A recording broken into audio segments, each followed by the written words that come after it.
everyone, it's Mira Raven. Welcome to Magifest 5D. I'm here to bring you to your highest timeline. Today's video is going to be rather short. I just had some things come through today and I wanted to share them. Before I get started, I do want to let you guys know I am a multi-instrumentalist, producer, composer, teacher, and I'm also a creative identity consultant. What that means is I help you understand how to express yourself on deeper levels through creativity, through music. So if that's something that you've been looking to do and you're feeling a little bit stuck or you're having sort of a creative block, definitely get a discovery call with me at the link below. I also have a Find Your Authentic Voice cohort session that I'm looking to start this fall. And I have a few people who've signed up, but I'm still looking for some more people to fill out the cohort session before it begins. And with the cohort session, it's an 8-week session, and we focus on basically reprogramming, taking out all of the influences that we no longer want in our lives and putting in new beliefs, new values, and kind of just reconstructing your whole identity based off of what you want your identity to be. I want to make that very clear. It's not like I'm going to sit here and tell you how you should think or how you should live. No, not at all. I believe in freedom and being able to make your own decisions and do your own research. So just know that really the focus is encouraging you and supporting you through your journey of reinventing yourself. So if that sounds like something you're interested in, I am still giving out some free spots. So just go ahead and get a discovery call with me at any time during this video or after this video. You can always check out that link. All right, so let's get into it. What was going through my head today? I was driving in the car and I was thinking about investments, right? Now, listen, your girl is not really a day trader. I'm not a big investment stocks person, not yet at least. Definitely want to learn more, but not there yet. But for some reason, I was just thinking about the emotional investments that we make, the spiritual investments, the physical investments. And I started thinking about investments not in terms of stocks and bonds, but in terms of emotional investments, in terms of commitments, in terms of the things in my life that I've been investing into. And then I started to think about this as an analogy, right? So the stocks and bonds, the investments, and the return, right, from those investments. And what came to mind was this idea that I don't think a lot of us ask the question of, are we getting a return on what we're investing in emotionally, right? So it's like, let's take a relationship, okay? You are there for your partner. You are listening to your partner. You are investing in them. You are wanting them to succeed. You're wanting them to grow. You are doing things and showing up for them in ways that allows them to be nourished, right? But then maybe that partner doesn't do anything like that for you. So what are you doing? You're investing in someone and you're not getting any returns. And so the thing is that I think it's important for us to start to take stock, no pun intended, of the things that we're investing into and ask ourselves, am I getting a return? Now, I understand when I say this, one might think, oh, well, should my relationships be transactional and I'm always thinking about if I'm getting a return in my investment in these people and in these situations? Not quite. I think there's a lot of nuances to it, right? Because you don't want to have transactional relationships where you're only focused on what you're getting from the person. But for example, if you have a friendship with someone and you're there for that person and you are their ride or die and they know that they can count on you and you know that you can count on them and you both show up for each other and you both put in the same amount of effort and it's mutual and that's sustainable because you're getting a return on your investment in your friend. But let's say you're just pouring into someone, you're pouring into them, and you're not really feeling like they're pouring back into you. And it becomes uneven. And so you're pouring in more than you're getting back. And what ends up happening is a lot of times those are not sustainable relationships because what happens is one person, usually the person who's doing all the investing, is feeling a bit robbed. They're feeling a bit, resentful because they're thinking, well, I've done all this. I've put all this investment in and I'm not getting anything in return. So I think that it's really important to start asking questions around the things that you are emotionally investing in.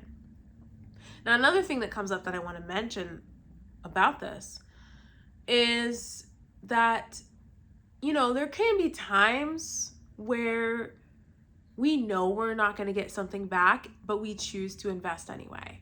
And I think that if we take the analogy of the, investor in sort of stocks and bonds and companies and whatnot, venture capitalists, that kind of thing, there's people who will invest and they know that they may not get that money back and they're willing to take the risk because they believe in that company and they know that that company may not be able to succeed, but they are hoping that they will. But they also have come to they've come to accept, I should say, that they may not get the money back and they're still willing to make the investment. So there's people, I'm sure, in your life where that you're not going to get anything back from them, but you still want to invest in them. You still want to be there for them. And I think that that's very normal. And I think that that's totally okay because it happens. It's like that. So this can be applied to relationships, but it also can be applied to your job, right? Like you may be over investing in your job and it's not like bringing anything to you. It's not benefiting anything for you. You're not getting anything out of it. So I think that really taking this analogy and applying it to multiple aspects of your life is really, really going to help you. So I would, if I were you, here's your little homework from me. I would write down in all aspects of your life, what are you investing in? Right? So how are you investing in the people in your life? What people in your life are you investing in most? And what are you getting back? What are you getting in return for those investments? Again, this is not transactional, but you want to understand what's the value of this connection, right? And then you can do the same thing with your job, right? What are you getting from your job other than the money? What are the other returns that you're getting from this job? You can look at your activities. I'll give you a great example. So let's take something that most people do at some point, which is watch TV. And you might ask yourself, why am I investing in TV? And you may say, well, I'm investing in TV because it relaxes me. I'm, very stressed out from a long day at work and watching TV makes me feel relaxed. And that's fair, but you could go one step further and say, well, if relaxation is the main benefit I'm getting from TV, are there other things I can do that will still allow me to not only relax, but maybe even have more benefits that will give me more return on my investment in my time and energy, right? So for instance, TV, really the only positive thing maybe is that you can relax and kind of just sit there and watch it. And it's kind of fun maybe to get invested in the characters, right, that you're watching.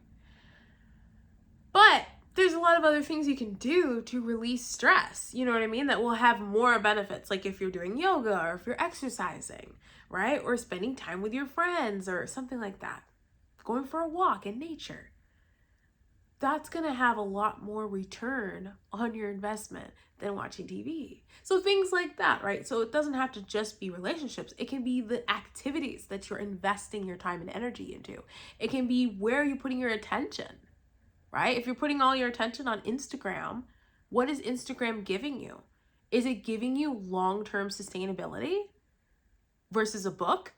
A book is going to give you certain information that Instagram can't, in a deep way that Instagram can't. So it's like looking at all your behaviors, looking at the people in your life, looking at your job, all of these things, and starting to ask yourself, what am I putting my energy and investment into, and what am I getting in return? And do I like what I'm getting in return, or do I want more? And if you want more, then you have to start asking yourself, what kind of investments can I start making to get the kind of return that I'm looking for? Okay, so I hope that that is helpful to you. I know for me it was very helpful when I thought about it in the car today. I was like, yeah, like, if somebody's not investing in me the way that I'm investing in them, then I need to pull out, you know, and that seems a little harsh.